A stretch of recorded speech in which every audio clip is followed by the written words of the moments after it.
Alhamdulillah, saudara-saudara sekalian yang dirahmati Allah,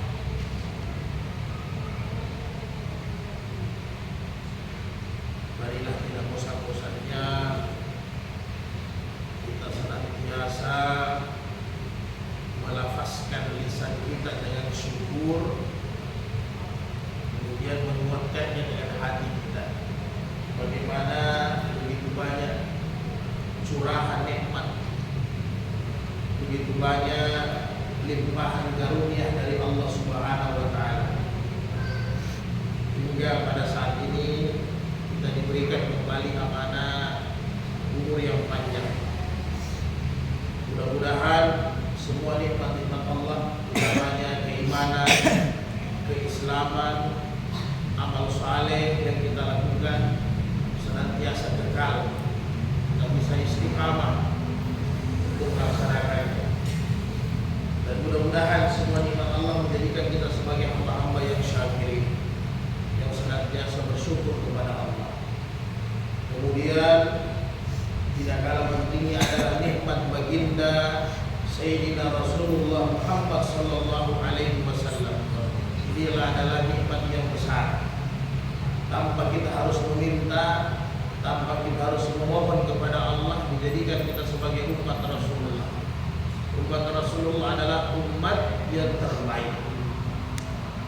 Maka mudah-mudahan apa yang diwariskan Nabi senantiasa kita bisa pegang erat-erat, senantiasa bisa kita jaga, dan senantiasa bisa kita amalkan wujud dalam kehidupan kita sehari-hari. Dan insya Allah kita akan bersama dengan baginda Rasulullah SAW di dalam surga dan mendapatkan syafaat dari beliau. Nas'aluka murafaqata ma'an Nabi sallallahu alaihi wasallam fil jannah. Amin ya rabbal alamin. Allahumma salli ala sayyidina habibina wa syafi'ina Muhammadin sallallahu alaihi wasallam. Assalamu alaikum ya Rasulullah, assalamu alaikum ya Nabi Allah, assalamualaikum ya Habibullah. Saudara sekalian yang dirahmati Allah, bertambah kesyukuran kita setelah salat maghrib. Kita dulu sejenak berniat untuk iktikaf sampai menunggu salat berikutnya. Ini adalah amalan-amalan yang sulit, yaitu duduk iktikaf di masjid itu amalan yang sulit. Di akhir-akhir zaman ini seperti ribat. Kita duduk di masjid ini seperti ribat, kata Nabi. Intazirus salat ila salat, kita menunggu salat dengan salat berikutnya, itu seperti ribat. Maka kita bersyukur. Jadi iktikaf ini kita dinilai seolah-olah ibadah terus selama kita masih berada di dalam madun tufi, selama kita masih berada di dalam. Pada Ustaz pahala khair, alhamdulillah, barakallahu fiik. Kemudian kita duduk dalam majelis ilmu agama, ini satu karunia yang besar. Tidaklah kata Rasul dalam hadis-hadis sahih bahwa hamba-hamba itu fi buyutillah, mereka duduk di mana? Di rumah Allah, yaitu di masjid. Maka kecuali nazalat alaihimus sakinah, Allah turunkan kepada mereka sakinah, ketenangan.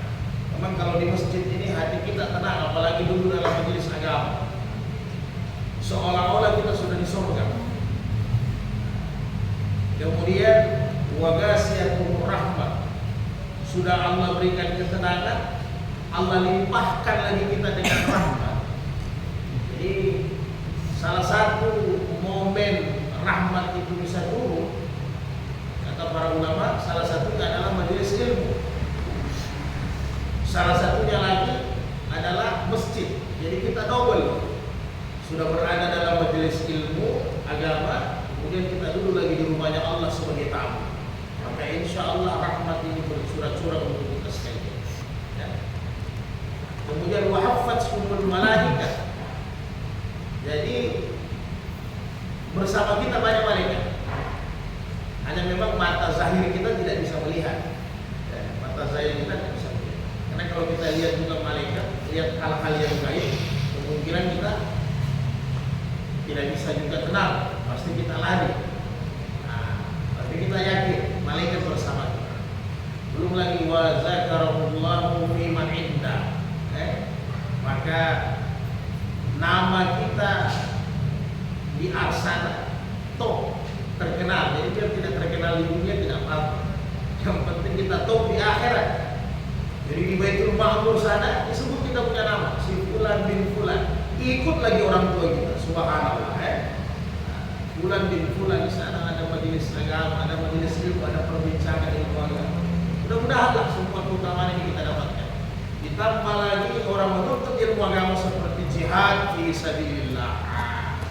Tetapi kalau ada jihad yang sesungguhnya jihadul qital, ya kita harus membela agama semua, tidak boleh. Semua harus ditinggalkan.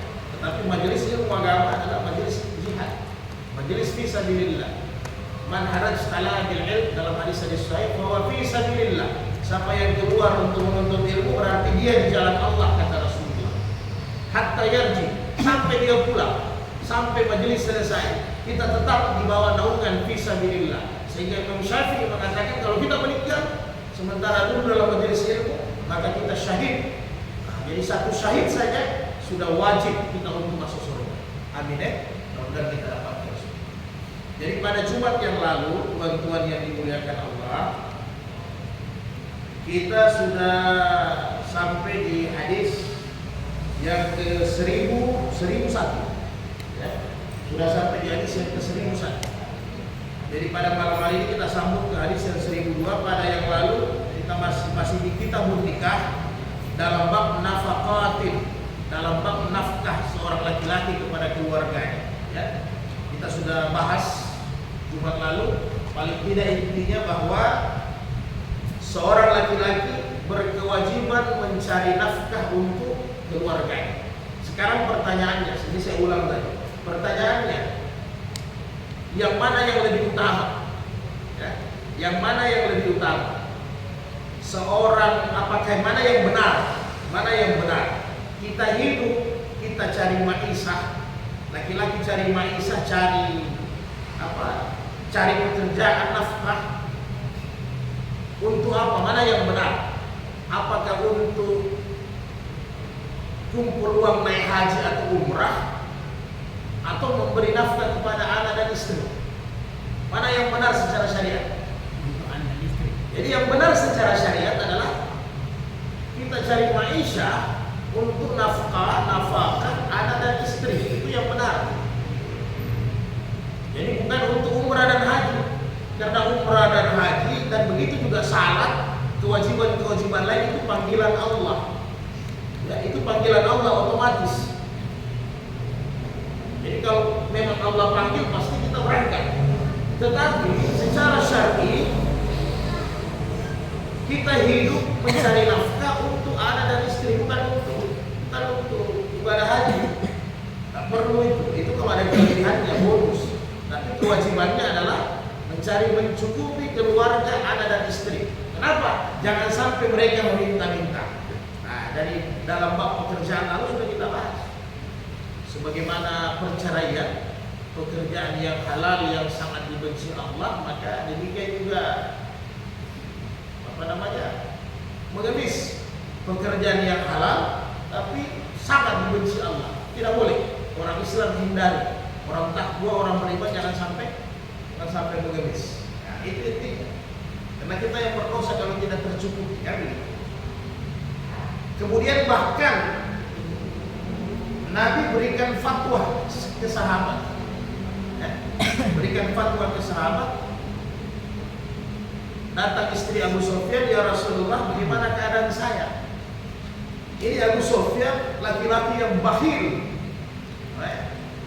Laki-laki yang sekikir, luar biasa sekikirnya, sampai nafkah juga dia batasi. Jadi sehingga istrinya Abu Sufyan datang mengadu kepada Rasul, bagaimana kalau begini ya Rasul? Maka kata Rasulullah SAW, kalau begitu keadaannya, tuzi min malihi bil ma'rufi ma yakfiki wa yakfi bani. Jadi kata Nabi, boleh kau ambil tanpa sepengetahuannya sedikit, secara ma'ruf, bukan yang berkelebihan. Jadi tidak dibolehkan istri mengambil harta suaminya untuk beli televisi. Itu bukan kebutuhan pokok. Untuk ganti HP harus dia beritahu, musyawarah. Tapi kalau memang nafkah, makanannya, pakaiannya tidak tercukupi, maka seorang istri boleh mengambil secara ma'ruf tanpa izin. Itu kata Nabi. Karena ada memang laki-laki luar biasa perhitungannya. Kalau sama sahabat-sahabatnya royalnya minta ampun, fulus keluar royal. Tapi kalau sama harimnya, sama anaknya dibatasi. Jadi jangan. Kalau ada kasih, ya. Kalau ada, tentunya jangan berkelebihan. Pasti jangan sampai israf, ya. Kira-kira begitu. Mengenai nafkah ini, jangan sampai kita lupakan, ya. Jadi nafkah lahir batin, pentingnya nafkah batin, pentingnya juga nafkah lahir. Bahkan kesimpulan yang lalu, bahkan ketika tidak terpenuhinya ini nafkah, seorang istri boleh memberi pilihan kepada suaminya. Jadi ketika kehidupan rumah tangga sudah tidak stabil, yang ditakutkan, karena tidak semua kehidupan rumah tangga ini bisa menjamin keimanan yang kuat, dia tahan. Ada juga orang-orang tertentu dia ibadah, tapi dia tidak mampu kalau kebutuhannya tidak terpenuhi, kayak istri-istri Nabi. Sempat Nabi beri pelajaran, mereka mau ditambah nafkah, uang belanja mau ditambah. Ya begitu, sempat protes istri Nabi yang 9, mau tambah uang belanja. Tapi begitulah keadaannya. Maka tuan-tuan sekalian, kalau seandainya laki-laki sudah tidak mampu memenuhi ini kebutuhan, perempuan tidak tahan, dia boleh minta pilihan. At'amani, kasih makan saya, wa talaqini, atau talak saya. Boleh. Hulu saya. Jadi kita minta hulu, minta talak. Jadi perempuan punya permintaan namanya hulu. Jadi dia boleh. Jadi hulu perempuan bukan hanya lalu sudah kita bahas di bab hulu. Salah satunya perempuan boleh minta cerai, satu. Ya kan? Kalau seandainya memang suaminya tidak mampu memenuhi biologis, artinya tidak gum, ya, tidak mampu, boleh. Dan pengadilan harus menjatuhkan ini talak. Karena jangan sampai kalau memang laki-laki tidak mampu memenuhi kebutuhan biologis, nanti banyak dosa-dosa yang lain yang terjadi. Talak saja. Kemudian laki-laki pemabuk, laki-laki pencuri, laki-laki pembuat maksiat, boleh istri minta cerai. Kemudian sekarang lebih lengkap lagi KDRT. Ya, jadi kalau laki-laki suka main karate sama istrinya, boleh istri minta cerai, boleh. Hulu boleh, dibolehkan. Salah satu lagi, kalau suami tidak mampu memenuhi kebutuhan nafkah, istri sudah tidak mampu, maka istri boleh minta cerai. Tidak apa-apa. Kita juga laki-laki, kata Nabi, kalau tidak mampu nafkah sudah istri kita, jangan dipaksa. Semua memang faktornya pasti agama dan keimanan, tapi semua orang punya batas. Semua orang punya batas. Jadi kalau dia tidak mampu, kita sudah rasa istri kita tidak mampu kita menafkahi, ceraikan dia baik-baik. Kira-kira begitu, ya. Itu sebatas nafkah. Kenapa? Jangan nanti timbul mudarat yang lebih besar. Yang kita takuti mudarat lebih besar. Jadi demikian saudara-saudara sekalian, kurang lebih mengenai nafkah. Tentunya ya mudah-mudahan lah nafkah ini kembali nanti dibicarakan. Pasti ada standar-standar tertentu, bisa dimusyawarahkan suami istri. Istri juga harus maklum kalau seandainya suaminya punya pendapatan, punya gaji sekian tidak mencukupi atau memang pas-pasan, ya bisa dibicarakan dengan baik. Kalau memang masih bisa dibicarakan, alhamdulillah. Kira-kira begitu. Jadi intinya laki-laki jangan foya-foya sama temannya, sama rekan-rekannya, tapi irit-irit sedikit sama keluarganya sendiri. Itu yang fatal, ya. Nah, begitu juga yang lalu. Nabi bilang ya, jangan nanti kita laki-laki pakai baju harga 500.000, perempuan dicarikan cakar. Belum lagi cara pembersihannya harus ada secara syariat, kan? Nah, kita carikan yang murah 50.000, kita pakai yang mahal-mahal, ini kurang aja nih. Laki-laki tidak betul. Dia target istrinya zuhud, sabar, zuhud, Aisyah bajunya robe-robe, dijahit, ditambah, dia pergi masuk di matahari cari baju yang mahal-mahal, yang bahlul. Jadi harus berimbang. Nabi bilang apa yang kalian makan itu kasih makan sama istri, apa yang kalian pakai sama jenisnya. Maksudnya harganya sama lah. Kalau memang ente bisa zuhud, bolehlah sampaikan sama istri zuhud, tapi jangan sebaliknya. Jadi malam hari ini kita sambung ke hadis yang 1001, bab tentang khadanati. Al-khadana, khadana ini memelihara, hak memelihara. Kita baca beberapa hadis di malam. 1, 2, 3, 4, 5, 6, 7. Pada Isa kebetulan ada undangan ya. Undangan takziah. Jadi kita bahas dulu hadis tentang ini. Jadi al-khadanati ini kalau terjadi perceraian. Jadi kalau pasangan suami istri terjadi perceraian, bagaimana nasib anak? Kira-kira begitu ya. Jadi ternyata Islam juga memperhatikan itu semua. Semua diperhatikan. Jadi bukan hanya bapak suami istrinya, sampai nanti efek anaknya itu bagaimana nanti modelnya ya. Kemana dia? Nah, inilah yang dibahas. Bagaimana Islam telah mengatur dengan sebaik-baiknya. A'udzubillahi samil alim minasyaitonir rajim. Bismillahirrahmanirrahim.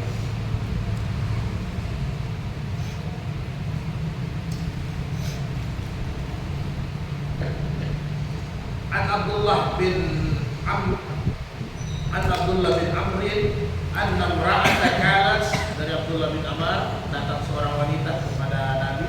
Ya Rasulullah, berkata ya Rasulullah, inna bani hadza kana batni lahu ya'an. Anak saya ini lahir dari perutku. Itulah ini wanita datang karena dia sudah cerai. Anak saya ini lahir dari perutku. Kemudian wasadmi lahu sifatu, dan saya juga yang menyusuinya, memberinya dia minum mulai dari kecil. Kemudian wahajri lahu hiwaan, ini anak lebih banyak sama saya. Ini anak lebih banyak di pangkuanku daripada bapaknya. Saya yang lahirkan, saya yang keluar dari perut saya yang lahirkan, saya yang susui, dan lebih banyak di pangkuanku, lebih banyak saya urus. Begitu kira-kira ya. Lebih banyak di pangkuanku ini anak. Wa inna abahu talakani, sedangkan suami saya, bapaknya, menceraikan saya, mentalak saya. Kemudian wa arada an yanzi'ahu minni, dan mantan suami saya setelah mencerai saya, dia menginginkan anak saya diambil. Jadi istilah terjadi perceraian, suami mau ambil ini anak, istrinya protes sama Nabi, tidak boleh begitu ya Rasul. Saya yang lahirkan, saya yang kasih susui, lebih banyak sama saya dalam pengurusannya, tiba-tiba suami saya mau ambil. Faqala laha Rasulullah sallallahu alaihi wasallam anti, jadi setelah terjadi begini, Nabi suruh panggil suaminya, kemudian di depan suaminya dibuat keputusan, maka anti ahaqqu bihi ma lam tankihi. Rawahu Ahmad, sahih. Jadi kau istri yang berhak, kau yang lebih berhak untuk mengasuh dan mengambil ini anak setelah bercerai. Tapi ada syaratnya, lam tankihi, selagi kau belum menikah. Nah, jadi di sini ada persoalan Imam mazhab bahas.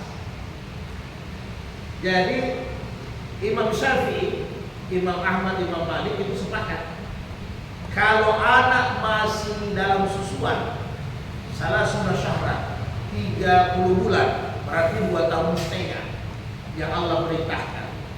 Jadi kalau terjadi perceraian laki-laki dengan perempuan, suami istri, ada anak yang masih menyusui, ini yang wajib berhak ini anak adalah ibunya. Itu sepakat, tidak ada basa-basi. Yang berhak ibunya, tidak boleh diambil bapaknya, karena kalau diambil bapaknya nanti susuannya tidak bisa dia urus bapaknya, paling dikasih minum susu sapi.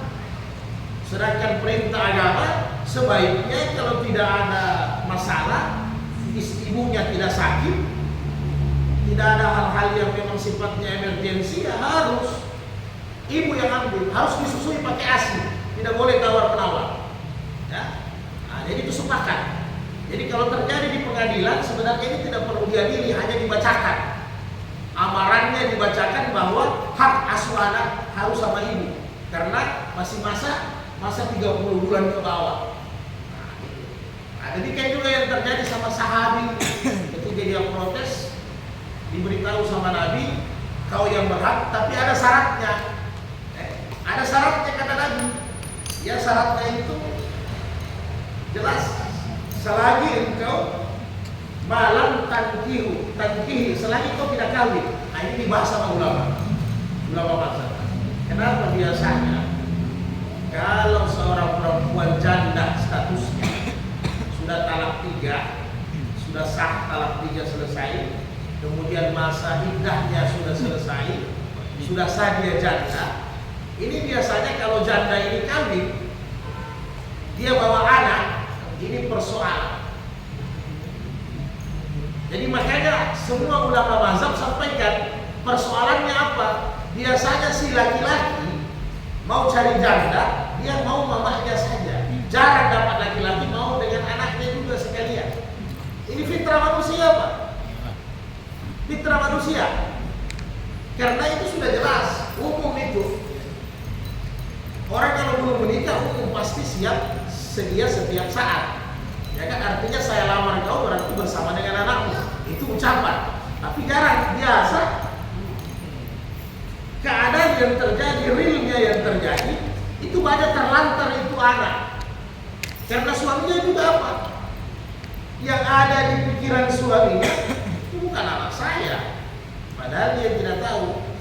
Sekali laki-laki atau perempuan itu anak tiri, ketika dia sudah nikah dengan mamahnya, berarti mahramnya sama dengan anak kandung statusnya. Kan jadi mahram sama dengan anak kandung. Ya kan? Apalagi ya kalau janda punya anak sampai 45, Mas. Nah, itu jadi urusan. Ini mau kawin dengan harimau atau mau kawin piara-piaraan yang impianmu ini? Atau mau kawin atau mau buat panti asuhan? Gitu kan? Ya. Nah, jadi sehingga memang Nabi kasih syarat. Nabi kasih syarat, utamanya bapaknya. Kalau memang istrimu kau sudah ceraikan, kemudian satu saat setelah bercerai ada masa tertentu istrimu mau kawin lagi, sebaiknya ambil anakmu. Itu darah dagingmu. Kenapa? Demi keselamatan imannya sebenarnya, Pak. Karena belum tentu mamanya menikah, calon suami itu beragama bagus. Kalau dia menikah calon suaminya jauh dari agama, fatal. Jadi anak-anak kita pasti rusak. Jadi itu yang dijaga. Ini belum pembahasan kalau mualaf. Ini masih Islam sama-sama. Jadi itu yang ditakuti. Maka seorang perempuan dia bisa mengambil hak anaknya, hak asuh sebatas 30 bulan itu sah. Kemudian kalau dia sudah menikah, itu hak untuk membiayai hak asuh bisa diambil sama bapaknya langsung. Itu bisa. Tinggal nanti pengadilan kalau terjadi sengketa di pengadilan, maka si hakim kata Imam Mazhab, namanya Imam Syafi'i, melihat siapa yang agamanya lebih kuat di antara suami istri iman. Itu yang utama. Jadi hakim juga harus, pengadilan harus jeli. Jadi kalau didudukkan nanti di pengadilan sama-sama menuntut hak asuh, nanti kan pengadilan lihat apa alasan Anda mau ambil anak Anda. Satu, dia sudah tidak menyusui, umpamanya umurnya sudah 5 tahun, 6 tahun. Yang kedua, Pak Hakim, istri saya mau nikah lagi, ya kan? Yang kedua itu. Yang ketiga, saya tidak menjamin anak saya agamanya bisa dididik dengan baik sama ibunya, apalagi sama calon suaminya. Karena memang saya bercerai dengan ibunya perbedaan agama, artinya mungkin perbedaan keimanan. Jadi disampaikan alasan-alasannya, maka hakim harus jeli untuk putuskan siapa yang berat mengambil ini anak. Kira-kira gitu. Lain kalau masih di bawah 30 bulan, karena masih harus ASI. Itu kewajiban kita untuk memberikan menafkahi dengan ASI.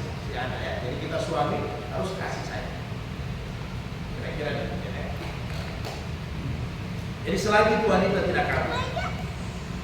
Kemudian yang kita garis bawahi kembali bahwa adanya hak asuh ini karena memang ketika suami istri sudah bercerai dengan talak 3, tidak bisa lagi kembali menikah, maka biaya nafkah untuk istri putus, kan begitu. Sehingga ditanya sama Nabi yang lalu kita sudah bahas, bagaimana seorang yang sudah dicerai suaminya, bagaimana biaya nafkahnya. Nabi bilang kalau sudah talak 3, sudah baik, selesai. Yang ada itu biaya nafkah talak 1, kan begitu. Sampai iddah 3 kali suci, 2 kali suci, 3 kali suci, dibiayai terus sama suami walaupun bisa tempat. Masuk talak 2, tunggu masa iddah masih dibiayai. Masuk talak 3 dibiayai, setelah talak 3 sudah tidak bisa diberi nafkah karena sudah mantan istri. Tetapi anaknya tetap harus diberi nafkah sampai dia menikah. Ya, sampai dia menikah. Nah, nanti sampai dia menikah ada batasnya lagi. Pendapat para ulama ya, karena orang tua ini 7 kali haknya, 7 kali 1, 7 kali 2, 7 kali 3 itu batasnya. Ya, kewajiban orang tua. Jadi 7 tahun pertama, ya, kemudian 7 tahun kedua, 7 tahun ketiga selesai. Jadi kalau dia belum menikah, itu diusir saja dari rumah boleh. Apalagi kalau sudah sekolah, sudah dikasih pendidikan, belum menikah sebenarnya bukan urusan kita. Karena sudah didorong untuk menikah, jadi batas pendidikan anak kepada orang tua kurang lebih sebenarnya 21 tahun. Itu laki-laki sudah mapan itu 21 tahun. Ya, makanya kalau disuruh menikah memang sebaiknya sebelum umur 21. Harus anak sudah diisi kawin. Itu yang terbaik, sebenarnya begitu yang terbaik.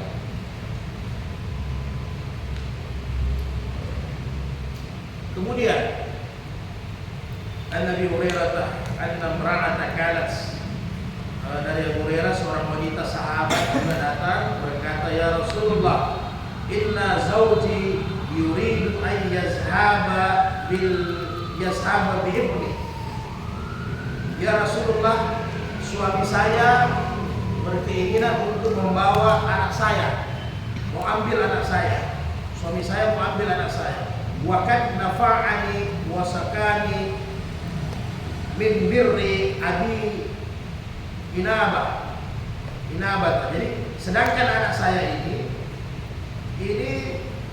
sangat penting untuk saya karena biasa beliau membantu saya, wa nafa'ani membantu saya, wa sakani biasa juga mengurus air untuk saya karena dulu kan tidak seperti kita langsung pump masuk di lubang ya. Jadi dulu air itu harus diambil dari sumur. Jadi biasa anak saya wasakani min birri abi inabah. Jadi ada namanya sumur, sumur di satu sumur abi inabah itu orang biasa ambil di situ baru dibawa ke rumah. Ya zaman dulu lah. Di kampung-kampung kan begitu, belum ada keran masuk di rumah. Jadi anak saya ini jadi sudah besar anak. Jadi saya butuh jangan sampai diambil sama suami saya karena anak ini sudah bisa membantu saya dalam semua urusan-urusan. Dia protes, dia bawa ini masalah sama Nabi. Faja'a zawjuha, maka didatangkan suaminya, diadili mereka sama Nabi. Faqala Nabi sallallahu alaihi wasallam, Nabi bersabda, ya gulamu, jadi wahai anak, jadi ini anak diambil sama Nabi, haza abuka wa hazi ummuka. Jadi Nabi bilang, wahai anak, haza abuka, ini bapakmu, wa hazihi ummuka, ini mamamu, ini ibumu. Fahus biyadi ahima syi'ta. Jadi Nabi suruh pilih, Nabi sebagai hakimnya. Kau pilih, ya. Kau pilih mana yang kau mau. Kau mau tinggal sama siapa? Pilih saja mau tinggal sama siapa. Dari bapakmu dengan ibumu ini. Fa'ahaza biyadi ummihi fantalaqat bihi. Rawahu Ahmad wa sahihah.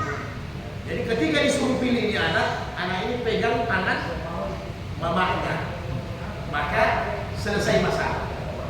Setelah dia pegang tangan mamanya, suaminya pergi, tidak jadi ambil. Itulah orang dulu di zaman Nabi taat sama hukum. Ya, jadi tidak ada lagi PK, tidak ada lagi banding. Dia protes banding lagi, sudah selesai sama Nabi, sudah selesai. Karena pengadilan di depan Nabi itu pengadilan yang paling sempurna dan paling adil. Kalau kita mau banding lagi durhaka sudah. Jadi ketika terjadi ini, jadi kalau anak sudah dewasa, Jadi boleh disuruh pilih Pak. Tapi ingat, hakim juga yang mengadili harus jeli bahwa ibunya dengan bapaknya agamanya kurang lebih sama, kekuatan agamanya. Ya, kekuatan agamanya sama. Jadi bapaknya orang taat, ibunya juga orang taat. Bahkan Nabi suruh pilih. Jadi kau mau sama siapa, ibumu atau abangmu? Ya pegang tangan ibunya. Kamu tidak. Alam masalah.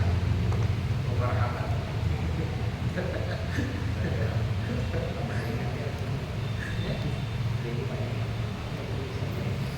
Jadi ini terjadi, tuan-tuan sekalian, ini terjadi apabila agama, keimanan bapak dan ibu itu sama. Maka boleh anak disuruh pilih, mau ikut bapaknya atau mau ikut mamanya, silahkan, bisa. Kemudian di hadis yang berikutnya, yang kurang lebih begini, hampir sama, tapi ini yang non muslim. An Rafi' ibnu Sinan radhiyallahu anhu annahu aslam. Jadi dari Rafi, seorang sahabat, dia masuk Islam, seorang laki-laki masuk Islam, kemudian wa'abati imra'atahu an tuslima, sedangkan istrinya menolak, tidak mau masuk Islam. Jadi suami istri di zaman Nabi, satu masuk Islam, istrinya diajak tidak mau, kan begitu. Nah, faka'adan Nabi SAW, bagaimana keadaan seperti begini? Ini bisa terjadi sama kita. Siapa yang berhak ambil ini anak? Jadi satu muslim, satu non muslim orang tua, karena yang satu tidak mau masuk Islam, kan begitu. Sedangkan ada anak, bagaimana? Maka faka'adan Nabi SAW al-ummu nahiyatan wal aba nahiyatan wa aq'ada as-sadi'a bainahuma famala ila ummihi. Jadi kayak kurang lebih tadi Nabi luar biasa caranya menghakimi ya. Jadi anak ibunya dia taruh seperti tadi, dia taruh di sebelah kanan sudut lah ya. Sudut kanan, bapaknya dia taruh di sudut kiri ya. Kemudian anaknya dipersilakan untuk melihat, keduanya memilih seperti tadi, tapi ini non muslim satu. Jadi siapa kira-kira dia mau ikut? Famala ila ummihi. Jadi Nabi lihat ini anak cenderung mau sama mamanya. Ya, memang rata-rata itu pasti ke ibu kan. Tapi persoalannya ibunya non muslim ini. Nah, kalau kasus yang sebelumnya kebetulan sama-sama muslim, sama-sama agamanya bagus. Nah ini terbalik, satu mualaf, satu tidak mau masuk Islam. Tapi Nabi lihat anaknya ini kayaknya condong sama mamanya. Ketika terjadi ini, Nabi pakai mukjizatnya sedikit. Namanya Nabi kan enak, kalau ada benturan sedikit pakai mukjizat. Tapi mukjizat Nabi bukan untuk dirinya sendiri, selalu untuk umat, untuk hebatnya Rasul. Mungkin kalau kita manusia biasa dikasih mukjizat, Pak, ya mungkin untuk kaya sendiri, ya. Kalau dikasih mukjizat, ya kalau bisa anak punya rumah isi emas semua, selesai. Kami. Jadi ketika itu Nabi berdoa, dalam hati Nabi berdoa, Allahumma hdihi, ya Allah berikanlah ini anak hidayah, petunjuk supaya dia condong bapaknya. Begitu Nabi doa kan, ya Allah berikan dia petunjuk supaya dia condong sama bapaknya. Allahumma hdihi. Famala ila abihi fa'azah akhrajahu Abu Dawud. Sahih. Jadi ketika Nabi doa, ya Allah condongkanlah dia kepada hidayah. Maksudnya hidayah ya kepada bapaknya kan, karena bapaknya Islam. Maka pada saat itu anak ibu tidak sadar, ini sahabat Rafi berkata, maka anak ini langsung pegang tangan bapaknya. Maka diputuskan ini milik bapaknya. Jadi kita kepala rumah tangga, kalau ya di mana-mana kalau terjadi persoalan antara muslim dengan non muslim, usahakan kita yang ambil kita punya. Ya.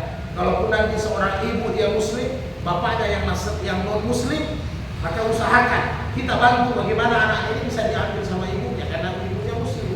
Yang ditakuti kalau yang ambil ini yang non muslim, otomatis anaknya pasti jadi non muslim. Ini yang banyak terjadi sekarang. Jadi punya orang tua beda agama.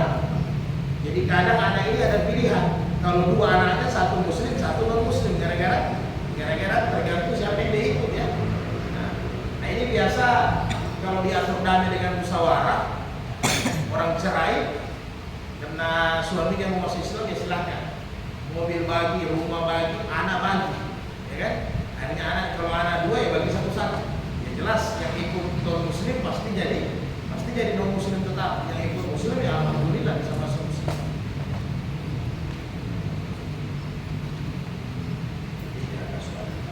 Kemudian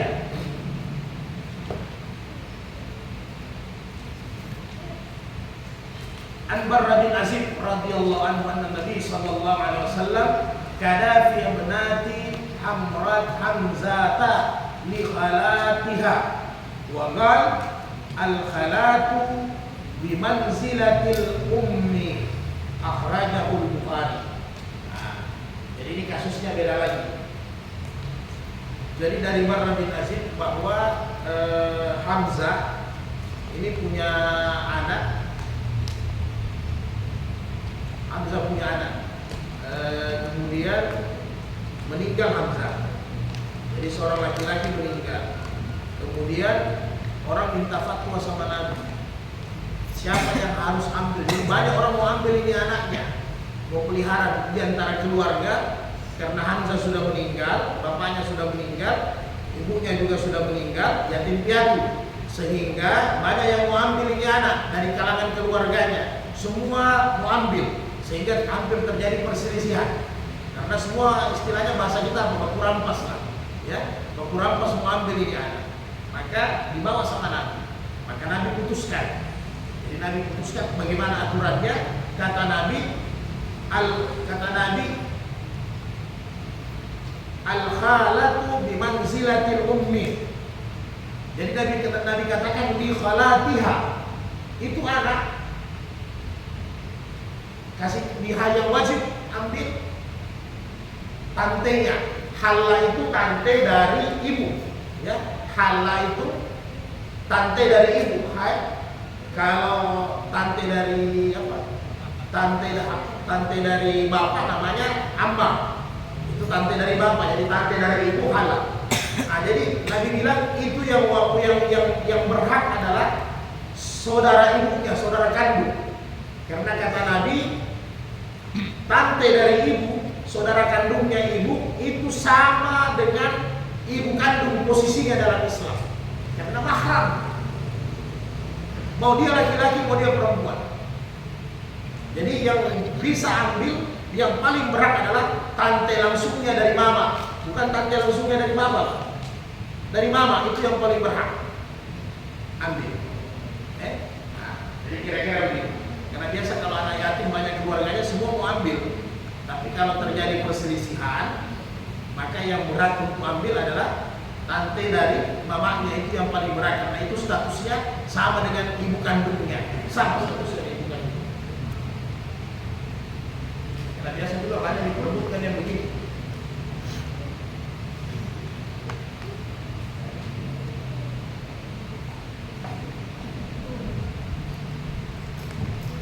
Kemudian dikuatkan dari Sa'id wa Rajahu Ahmad an hadis Ali radhiyallahu anhu, faqal wal jariyatu inda khalatiha, apalagi dia anak perempuan, wa anna khalata walidatu. Jadi apalagi anak perempuan, maka yang paling berhak adalah tante dari mamanya. Karena tante dari mamanya sama dengan ibu kandungnya, sama dengan ibu kandung. Itu yang berat untuk ambil. Kemudian An-Nabi Hurairah radhiyallahu anhu ta'ala qala Rasulullah sallallahu alaihi wasallam, idza ata ahadakum hadimu, apabila pembantumu atau asisten rumah tanggamu sudah selesai memasak, kemudian dia membawa makanan yang sudah menghidangkan makanan yang sudah selesai dia masak, kata Nabi, bi ta'amihi fa in lam yajlisuhu ma'ahu falyunawilhu luqmatan aw luqmataini. Maka bagusnya panggil dulu sama-sama, makan sama-sama. Kalaupun kau tidak ikhlas, tidak rela seperti itu, mungkin kau ada tamu, ya kan? Tidak mungkin dia mau duduk sama-sama, mungkin ada tamu. Maka kata Nabi, ambilkan sebagian, ambilkan sedikit untuk dia bisa makan. Jangan beri dia sisa.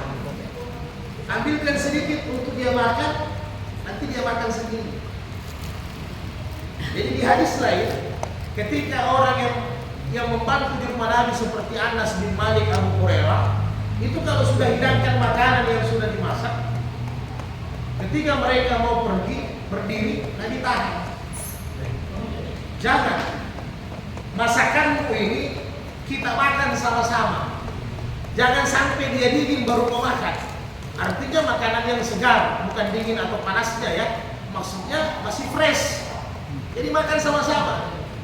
Inilah adab lagi ya. Ini masuk juga di bab pemeliharaan. Jadi bayangkan Islam, jangankan anak dengan istri, anak sendiri yang wajib dipelihara. Orang yang membantu di rumah tangga itu harus dipelihara dengan bagus. Ini kita kadang terbalik dalam rumah tangga. Pembantu dikasih makan di belakang. Nanti kita habis makan, Pak. Nanti kita habis makan. Nanti sisanya itu mereka sudah cuci piring, sisa-sisa makanan baru yang mereka makan. Tidak begini aturan adab Islam. Justru di hadis lain katakan, kalau tidak ada orang yang bantu kau di rumah tangga, mana bisa makanan itu masak? Nabi tanya sama istrinya, kira-kira kalau mereka tidak membantu bisa secepat ini masakan terhidang? Maka berilah mereka makanan, kata Nabi dalam hadis-hadis lain, seperti mana kau makan. Kalau makanan yang kau makan segar, panas, hangat, sama dengan pembantu, jangan bedakan. Bagaimana dengan anak sendiri? Jadi ternyata hak-hak Islam bukan hanya anak, bahkan pembantu yang ada di dalam rumah kita. Jadi kata Nabi, kalau memang tidak memungkinkan untuk kau panggil, karena biasa kan ada waktu-waktu tertentu, ketika makanan terhidang, kita menghidangkan ada tamu yang datang. Nah, mungkin nanti dia mengganggu dan sebagainya, ada pembicaraan penting, ya terpaksa kita tidak bisa duduk dia, ajak dia duduk makan sama-sama. Maka minimal kita ambilkan dia untuk makanannya, jangan sisanya yang kita kasih. Beginilah adabnya luar biasa Nabi ajarkan kepada kita. Di hadis yang lain, kalian mau seorang sahabat bilang, saya mau ada pembantu rumah tangga di rumah, boleh tidak ya Nabi? Boleh, tapi dengan syarat apa yang kau makan, apa yang kau pakai harus kasih sama. Nah, ini syaratnya. Ini karena kan kita kasih karena kita pikir ini di zaman Nabi bukan pembantu yang digaji Pak, bukan pekerja. Kalau pekerja profesional, kalau sekarang ASN, ART, ya, asisten rumah tangga, tapi dia profesional, dia ada profit, ada gaji. Kalau di zaman Nabi budak Pak, budak itu jangankan mau digaji, dirinya dia tidak dimiliki. Budak itu dirinya dia tidak dimiliki, jadi dia tidak digaji. Bahkan kalau budak itu melarikan diri dibunuh Pak. Orang yang majikannya yang bunuh tidak ada pidananya.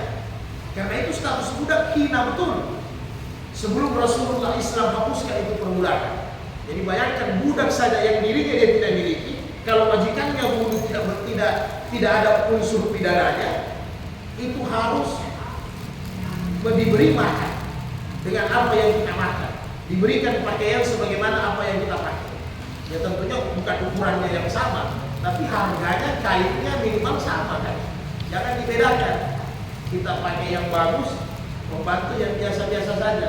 Jadi kalau memang mau tingkat agama kita sempurna, seperti Rasulullah SAW, jadi semua aspek pelan-pelan kita sempurnakan sampai hal-hal yang kecil begini.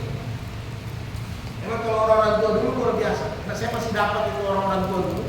Kalau hari Lebaran, kalau beli pakaian pasti tetap mereka belikan pakaian yang sama dengan orang yang tinggal di rumah. Itu orang dulu. Kalau sekarang kan tidak balik ya. Sudah kasih ini saja dia, kasih ini saja. Nah,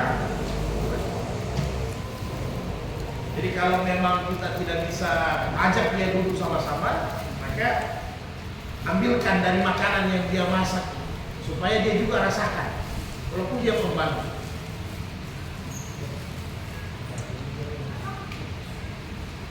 Kemudian hadis yang terakhir.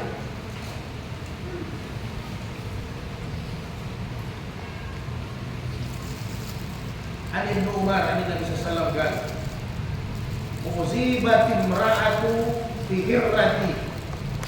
Sanad fi hirrati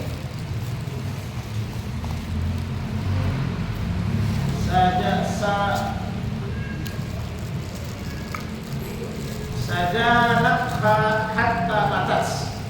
Jadi seorang wanita diazab karena dia kurung kucing sampai mati. Padahal lakin nara fiha, maka sebab itu dia masuk neraka. La hiya an'amatha wa sakatha iz hiya habasatha wa la hiya taraktaha taqulu min hasashil ard. Muttafaqun alaih. Jadi seorang wanita diazab oleh Allah. Dia sempat pelihara kucing, dia kurung sampai mati. Dengan sebab itu dia Allah masukkan ke dalam neraka karena dia tidak memberinya makan dan tidak memberinya minum. Maksudnya tidak teratur dia beri makan dan tidak teratur dia beri minum. Andai kata tidak bisa, maka alangkah bagusnya dilepas. Dia tidak lepas sehingga kucing itu, binatang itu bisa makan serangga tanah, bisa cari makanan sendiri. Ya, jadi Ibnu Hajar rahimahullah menutup hadis tentang pemeliharaan ini dengan hadis seorang wanita yang menyia-nyiakan, tidak memberi makan binatang. Jadi bayangkan Islam sampai bukan hanya anak sendiri, bukan hanya pembantu, bahkan binatang. Jadi kalau Anda tidak mau, lepas. Ya, karena biasa anak saya sering mati itu. Jadi jangan ente siksa dia, nanti dia cari makanan. Oke. Jadi ternyata luar biasa. Jadi kalau memang Anda memang pelihara, walaupun sebenarnya ikhtilaf di kalangan ulama ya, karena kebebasan binatang itu pasti di alam luar, ya.